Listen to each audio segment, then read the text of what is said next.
Peace in marriage is not something you pray for. It is something you protect. Let me ask you a serious question. Why do some marriages feel like heaven or others feel like a battlefield? The difference is simple. Some couples have learned to close certain doors while others leave them wide open.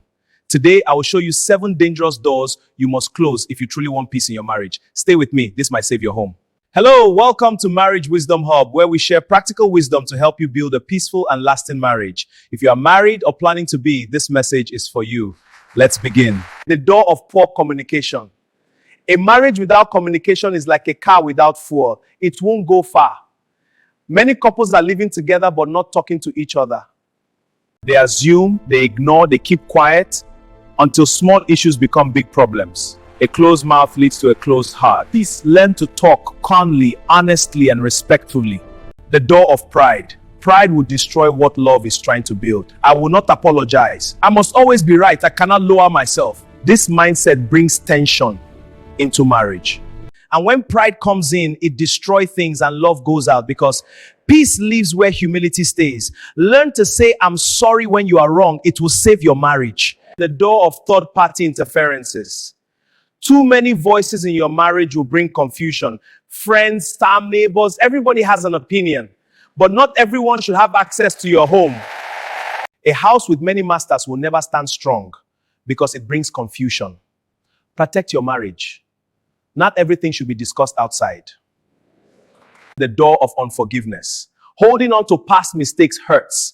It's like drinking poison and expecting your partner to suffer. Learn how to forgive and let go. If you keep record of wrongs, peace will never stay in your marriage. He who refuses to forgive breaks the bridge he must cross, because forgiveness is not weakness, it is wisdom. The door of comparison. Why can't you be like that man? Why do you settle for less than your potential?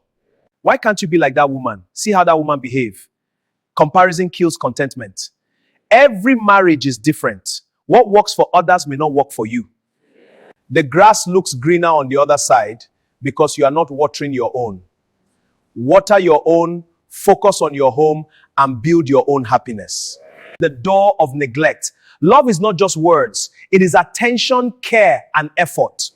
When you stop caring, when you stop noticing, when you stop trying, distance begins to grow, because what you don't nurture will eventually die. If you want peace, invest in your partner daily. The final but not the last, the door of disrespect. Respect is the foundation of peace in marriage. The endocan, no matter how angry you are, insults, shouting, and humiliation should never be an option. And everybody can tolerate shouting and insults, especially men. It touches their ego as a man when you shout and disrespect them. Know that words are like eggs. Once broken, they cannot be put back together. Respect each other, even in disagreement. It strengthens the love. In conclusion, peace in marriage does not happen by accident. It happens by intentional decisions. If you want a peaceful and respectful home, close these 7 doors, and you will open the door to love, understanding, and lasting peace in your marriage.